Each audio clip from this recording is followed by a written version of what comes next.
Thank you so much for tuning in. I'm Amita Balachandra. There's a very interesting conversation coming up. I'm going to be talking to a 23-year-old Ronit Ranjan, who is currently living off a backpack, quite literally, because he's solo walking from Kanyakumari to Ladakh to spread awareness on mental health, and in turn urge the Ministry of Education to incorporate mandatory mental health curriculum in schools for classes 9 to 12. And he's also started a petition on the same.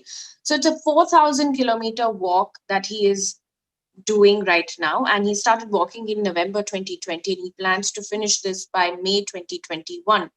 The idea, he says, is to increase awareness of mental health and also to get government officials to take this issue seriously. Ronit has been very kind enough to take time off to speak to us about his work. Thank you so much for joining us, Ronit. Thank you so much, Amita, for having me here. Where are you at the moment, and how many kilometers have you managed to cover so far? Today, I just reached Nagpur like an hour ago, and till now, the total distance covered is 1800. And one of my friends, she was kind enough to host me for the meeting itself. I had to figure out a place for the meeting. So I'm glad to be here. And if you can also tell us what's the response been so far on ground? Have you seen any positive response from all the people that you've been talking? How many states have you covered so far? And also, is it different with younger people, older people? Tell us how the journey has been till now. The response has been good, honestly. It's better than I expected. So as I keep moving forward, I hit different kinds of people in different age category as well. So while I'm talking to youngsters, I'm also talking to parents and teachers as well. I'm also talking to people in the politics, people in the bureaucracy as well, people like from the different classes as well. I'm talking to farmers and social workers and all of them, trying to get perspectives about all of them. While I'm talking about mental health and I'm spreading awareness, I'm also getting a lot of inputs because I'm also preparing a report that I'll be presenting at the end of the day. And let's say out of 10 people, 6 have been really welcoming, especially after COVID. 6 have been very welcoming to the idea and they've signed the petition and they're spreading the word.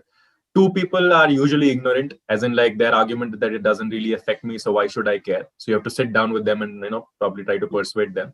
And then 2 of them are of the belief, this is usually people from the older generation who say that the present generation, Gen Z, Gen Y, is weak. This is what I usually get, and that you have to get back to the roots and mental health and all of that. It's just a farce. So that's also something I get, but I'm glad that the majority of them have been supportive. I started walking from Kanyakumari. I picked up Tamil Nadu, A, because of the weather conditions, and B, because Tamil Nadu has had the highest rates. Recently, Madras High Court also took a suo motu case and they have asked questions to the ministry. So I decided to start with Tamil Nadu, also it being the toughest state for me because language was an issue. I thought that there's a big gap between the generation, but honestly, it's not that big. It's just that we've emphasized on that gap for so long and so much that we think that we are totally different people. Demography matters a lot. Every place has its personal requirement when it comes to how the way address mental health, because every state has their problems. So when they associate problems and emotion, it's all about problems, emotions, and then the thought comes in and the action comes in. It's a very linked thing. So if your problems are kind of different, your requirements are different, and then your perception towards mental health or well-being for that matter is different. So that's something that I'm learning. You said that there is some stigma, but the response has largely been positive. You also mentioned that it doesn't matter how old or young people are, but the demography is very important. So let's talk about that. How is it different from rural areas when compared to urban areas? You also mentioned that local language, for instance, is one of the challenges. Have you found any other challenges as well on ground? Uh, See, since I'm walking alone, safety has also been an issue. Nutrition has been an issue, all of that. Plus, I have a spine injury, so my back keeps acting up from time to time. But those are more personal. What I find difficult is the language. Second is getting appointments, official appointments, and getting the message across. Because right now, even the bureaucracy or schools and governments, they're burdened with a lot of things. So to be able to convince them that, okay, this is something that you need to put into priority and sit down and talk with me, just to get through them is the most difficult part. Once I start talking to them, they respond. But that is like just to get an appointment with them.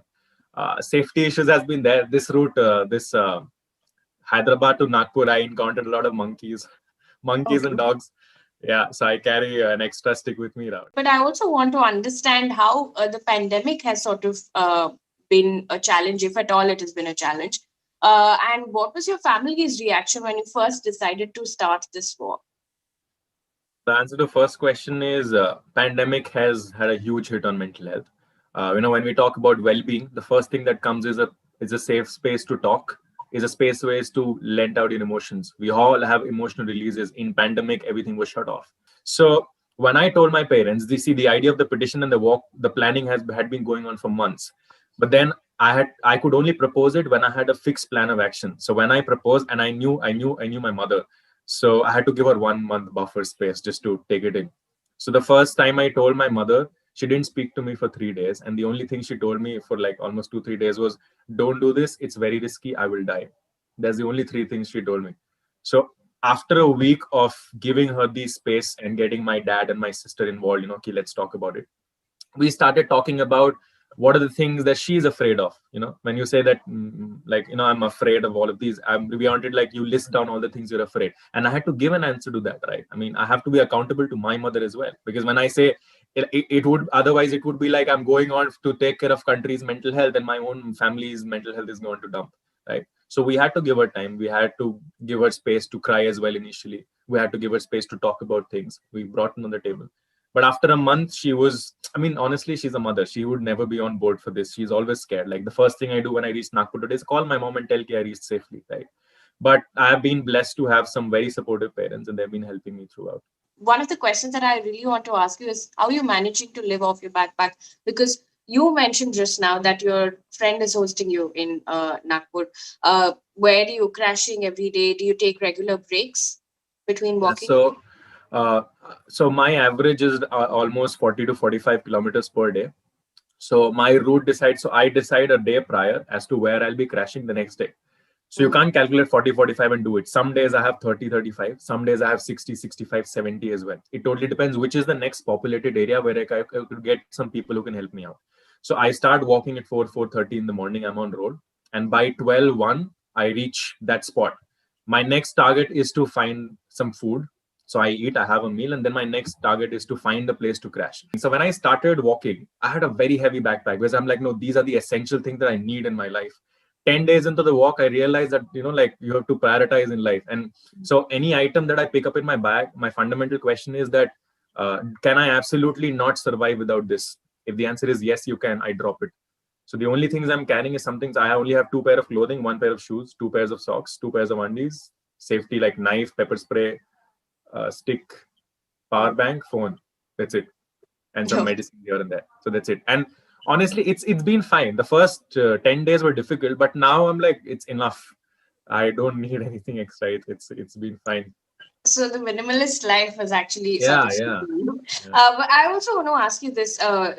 Let's go back and talk about how and why you thought about this in the first place. Have you had mental health issues to deal with as well in the past? And honestly, not just in my case, anyone I think who's trying to do something has had their personal journey. I've had my personal journey as well. I'm an ex-NDA. I'm an ex-Indian Army cadet. I was under training for 2 years. Army was my dream. I was the first person in my entire khandan to join the military, and it was a dream come true. But then in 2017, I suffered from a spinal injury, and then I was declared medically unfit to continue. So my personal dream came crashing down. I was in the hospital bed for 45 days, and that's when I also contemplated taking my life. And after I was released from the campus, I came back home, and first semester I joined Christ University Bangalore, and the first semester I went through mental health issues. I went through depression and PTSD. My PTSD still relapses from time to time. But that was the time I was introduced to mental health, because I saw a lot of counselors and psychologists. And initially I thought I was the only one going through this. But turns out every individual has had their kind of journey, and most of them have somewhere been related to mental health. And that's when I started engaging in these kind of conversations. That's when also my subjects helped. So I did a majors in economics, pol science, and sociology. Sociology helped me a lot in getting into mental health, because I started, engaging with a lot of communities and NGOs. And turns out mental health is kind of this big factor everywhere, right? What happens in our country is when 10th October is celebrated as Mental Health Day, all these schools or organization will have a 1-day workshop or a 1-day seminar, and that's the end of the day. Now, the problem with this is, when I tell you, like, when you brush, right? What happens when you brush for 2 minutes? every day. Nothing happens to your mouth, right? But when you do it for 365 days, that's when your teeth is healthy, right? Now, does it mean that if you calculate 365 into 2 minutes and just do it for 2 days and leave it for the rest of the year, your teeth will still fall off? Same with mental health. You can't talk about mental health or physical health once in a year and expect the entire year to be fine, right? You have to hit consistency is important. Consistency and intensity, both in sync. We Indians have this habit of only looking at the intensity. We don't take care of consistency. So you have to hit consistently. Second part of the curriculum is the non-graded aspect. Already our kids are burdened with a lot of syllabus. So I do not want anyone to introduce an extra subject or an extra paper. Honestly, in B.Ed, from my research, I've spoken to a lot of people in B.Ed, in syllabus, they have stuff like mental health, sex education, gender fluidity, all of that. But out of my interviews, out of 5 people, 4 of them don't care, because they told me all they want is to pass because it's a paper. So I don't want it to be that way. I want a more conversation level basis. I want a more private partnership, private public partnership. I want to see 2 years down the line that when you and I both had parents teacher meet, right? The only conversation was, okay, this is the academic progression. Your unit test made was 20. Next time it should be 25.